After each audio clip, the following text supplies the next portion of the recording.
In the XRack, there are two flavours of processing module available, black and silver. In this video, we'll try to give you a taste of the difference between the two flavours and offer some suggestions as to what each type might be best suited to. And we'll do this using our matrix setup to route them onto audio channels. In the black modules, the crunchy, aggressive sound of the classic E-series console produced from 1981 to 1989. And in the silver modules, we have the fast, powerful sound from the J, K and Duality series consoles. Let's start off by looking at the compressors. The black Dynamics modules are the circuit from the 1983 E-series console, and they have a distinctive sound, especially when applied to every channel of a mix. While they're not what you might call high fidelity, they have a mojo of their own and excel on sources such as electric guitars, drums, and a whole bunch of other things. The silver Dynamics modules are the circuit from the XL9000K and Duality consoles. They're super fast, apply no tonal colouring of their own to the source, and can take large amounts of gain out of a signal without adversely affecting frequency response. They're great to use on clean sources like acoustic instruments, and also particularly handy on bass lines. I'm going to bring a stereo pair of drum room mics out of my DAW session and bring it up onto two channels of the matrix.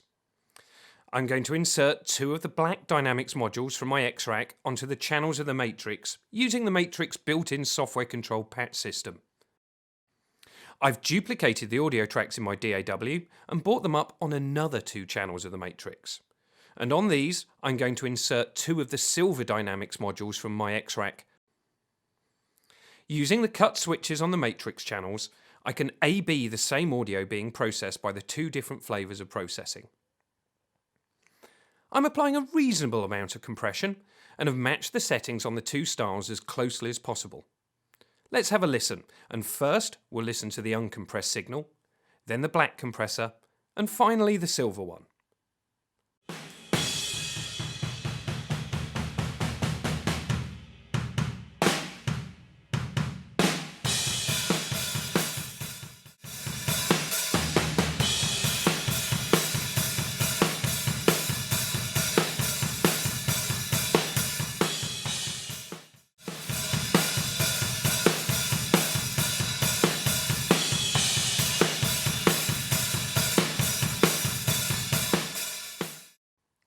Notice how the black modules add their own mojo to the sound, whereas the silver modules keeps the tone of the room sound constant.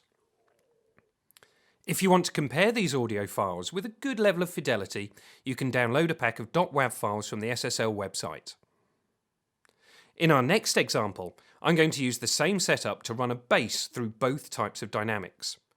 I've gone for an aggressive compression with 6 dB of gain reduction, peak detection and the fast attack engaged. It really locks down the dynamic bass and brings out the harmonics. First we'll hear the uncompressed signal, then the silver compressor, and finally the black compressor.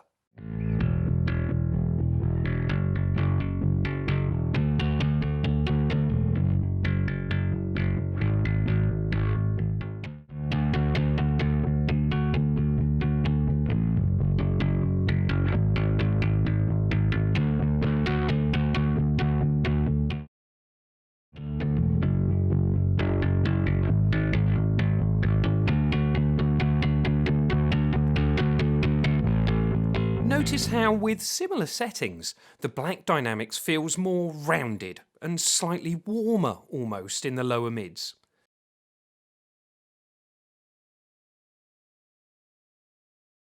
Now let's look at the two EQ modules. The black EQ module has two EQ circuits in it. The circuits are based upon those found in two different generations of early SSL E-series console, the 1981 brown knob EQ and the 1983 black knob EQ. The names refer to the colour of the cap on the low frequency EQ band. You can't actually see any black knobs on the XRack. If I want to switch from brown knob to black knob circuitry, I simply press the black switch. Both EQ designs are from different revisions of the E-series console, and they share a constant Q design, which means that the EQ curve remains the same at all gain settings, and you can get narrow frequency ranges on small boosts or cuts.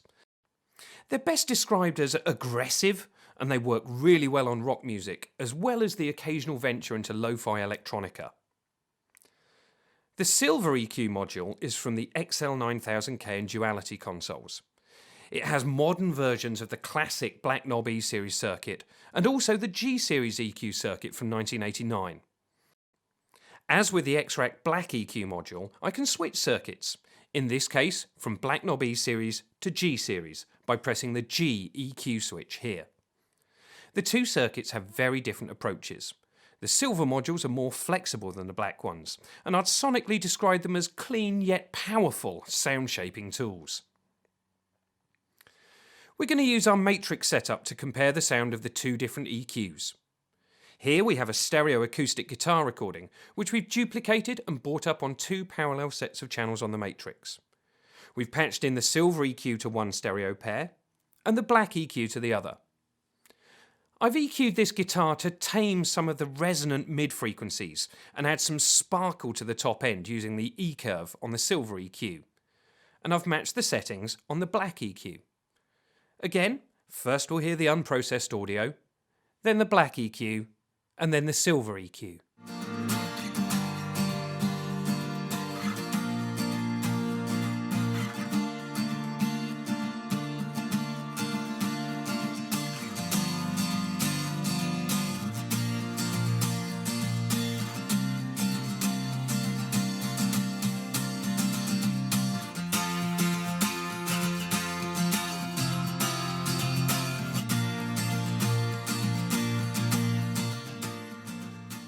Notice how with the black modules, the same settings provide a warmer sound in comparison to the silver EQ.